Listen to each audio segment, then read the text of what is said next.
Donc, bonjour tout le monde. Aujourd'hui, on va vous faire le numéro 3F. Donc, la question, il faut trouver la limite de x quand il tend vers moins l'infini de cette équation. Bon, pour commencer, on fait une mise en évidence simple dans la racine carrée ici. On met en évidence le 9x carré. On le sort de la racine, ça va donner 3 fois la valeur absolue de x. Puis dans la racine, on va se retrouver avec 1, parce que 9 exposant 2 fois 1 donne 9 exposant 2.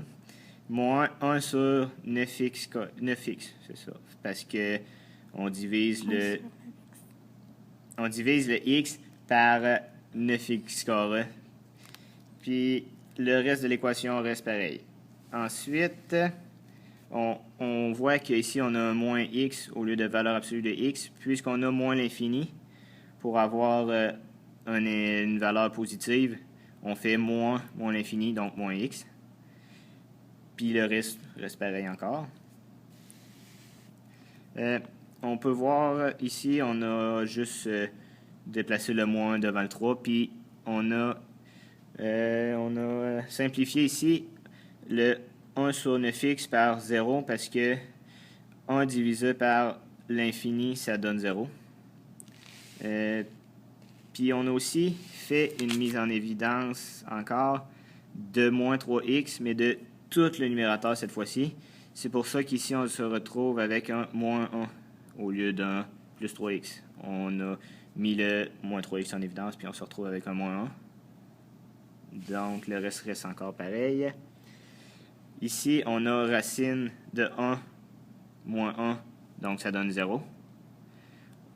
Puis on se retrouve avec moins 3 fois 0 sur 2x plus 3. On s'occupe maintenant du dénominateur. On prend 2x, puis on le met en évidence. Donc, on se retrouve avec 1 plus 3 divisé par 2x. Ensuite, on peut voir ici qu'on se retrouve encore avec un 1 plus 0, puisque 3 divisé par l'infini donne 0. Ensuite, on simplifie la fin. On se retrouve donc avec une version plus simple, puisque c'est 2x fois 1, on se retrouve avec 2x.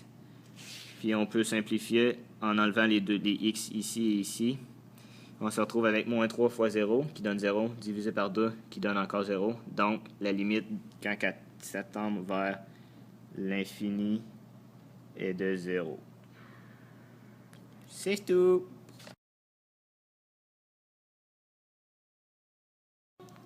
Donc, maintenant, on va commencer avec le numéro 3G. On va continuer avec le numéro 3G. On doit trouver la limite lorsque x tend vers 5. Donc, on commence par faire une factorisation de trinôme.